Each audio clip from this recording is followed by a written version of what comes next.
పోయింది. మున్సిపాలిటీలు కార్పొరేషన్లలో clean sweep దిశగా హస్తం నిలిచింది. మున్సిపల్ ఎన్నికల విజయం కాంగ్రెస్ శ్రేణుల్లో ఉత్సాహాన్ని నింపుతోంది. మున్సిపల్ రిజల్ట్స్ తెలంగాణలో హస్తానికి తిరుగులేదని స్పష్టం చేస్తూనే అదే సమయంలో ముఖ్యమంత్రి రేవంత్ పై మరింత బాధ్యతను పెంచాయి. ఇక ప్రధాన ప్రతిపక్షం బీఆర్ఎస్ విషయానికొస్తే పురపోరులో పుంజుకుంది. అధికార పార్టీకి ధీటుగా గట్టి పోటీ ఇచ్చింది. మున్సిపల్ ఎన్నికల ఫలితాల్లో సింగిల్ డిజిట్ కే పరిమితమైంది కారు. మంచి పట్టున్న స్థానాలను కూడా ఆ పార్టీ నేతలు చేజార్చుకున్నారు. మద్యం నగదు ప్రవాహంతోనే కాంగ్రెస్ విజయం సాధించిందని ఆరోపిస్తున్నారు. తమపై నమ్మకంతో ఓటు వేసిన ప్రజలకు ధన్యవాదాలు తెలిపారు గులాబీ లీడర్లు. తెలంగాణలో తామే ప్రత్యామ్నాయమని చెప్పుకుంటున్న ఇటు బీజేపీ కూడా మున్సిపల్ ఎన్నికల్లో ప్రభావం చూపలేకపోయింది. సింగిల్ డిజిట్ కే పరిమితమైంది. అయితే ఉత్తర తెలంగాణలో అనేక వార్డుల్లో సత్తా చాటింది. ఎంపీ ఎన్నికల్లో 8 స్థానాల్ని దక్కించుకున్నప్పటికీ మున్సిపల్లో అనుకున్నంత సాధించలేదు కమలనాథులు. ఫిబ్రవరి 16న జరిగే చైర్మన్, మేయర్ ఎన్నికల్లో ఎక్స్ అఫీషియో సభ్యుల సహకారంతో మెజార్టీ మున్సిపాలిటీ కార్పొరేషన్లను హస్తగతం చేసుకునేందుకు కాంగ్రెస్ వ్యూహరచన చేస్తుంది.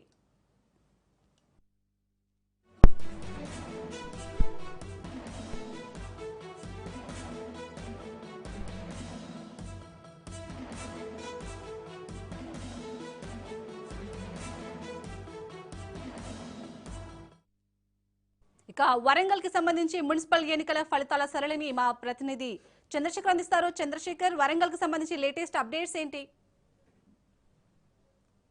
మనం మొదటి నుంచి ఊహించినట్టుగానే ఇటు పోరులో అయితే మున్సిపల్ ఎన్నికల్లో అధికార కాంగ్రెస్ పార్టీ వైపే ప్రజలు మొగ్గు చూపారని అర్థమవుతుంది. మొత్తం ఉమ్మడి వరంగల్ జిల్లా వ్యాప్తంగా 12 మున్సిపాలిటీల్లో ఇప్పటికీ 6 మున్సిపాలిటీల్లో మొత్తం కౌంటింగ్ ప్రక్రియ అయితే ముగిసిపోయింది. 3 మున్సిపాలిటీల్లో అయితే ఇటు కాంగ్రెస్ వార్ వన్ సైడ్ గా అయితే విజయకేతనం ఎగురేసింది. ఇటు మనం చూసుకుంటే మర్రిపేట, ఇటు డోర్నకల్, స్టేషన్ గన్పూర్ లో కాంగ్రెస్ పూర్తి మెజార్టీతో విజయం సాధించింది. ఇటు జనగాంలో చూసుకుంటే ఒక విచిత్రమైన పరిస్థితి. అక్కడ మొత్తం జనగాంలో 12 వార్డులు కాంగ్రెస్ గెలవ, 13 వార్డులు బీఆర్ఎస్ గెలిచింది. సిపిఎం దీంతో కాంగ్రెస్ 3 వార్డులు, బీఆర్ఎస్ సైడ్ 13 వార్డులు ఉన్నాయి. ఇంకా 3 గెలుపు 3 వార్డులో అవసరం ఉంటుంది. ఈ నేపథ్యంలో 4 ఇండిపెండెంట్ అక్కడ గెలవడంతో అక్కడ ఇండిపెండెంట్స్ లో ఎవరికి మద్దతు జనగామలో ముఖ్యమైనది. ఇక కేసముద్రంలో చూసుకుంటే కేసముద్రంలో మొత్తం 16 వార్డులకు గాను బీఆర్ఎస్ 8 వార్డులు, కాంగ్రెస్ 8 వార్డులు కైవసం చేసుకుంది.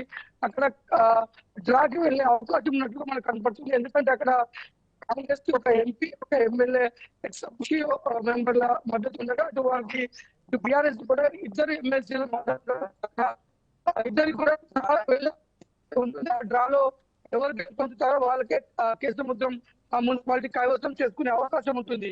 అలాగే మనం చూసుకుంటే ఇటు తొర్రూరులో చూసుకుంటే ఇటు తొర్రూరు మొత్తం కూడా బీఆర్ఎస్ విజయం వరించిందని చెప్పుకోవచ్చు. మొత్తం 16 స్థానాలకు గాను 9 బీఆర్ఎస్ కి రావడం జరిగింది, 7 కాంగ్రెస్ కు రావడం జరిగింది. ఈ నేపథ్యంలో బీఆర్ఎస్ మెజార్టీ ఉన్న నేపథ్యంలో తొర్రూరు మాత్రం బీఆర్ఎస్ కైవసమైంది. మిగతా చూసుకున్నట్లయితే ఇటు ములుగులో కూడా కాంగ్రెస్ ముందంజలో ఉంది. ములుగు కూడా కాంగ్రెస్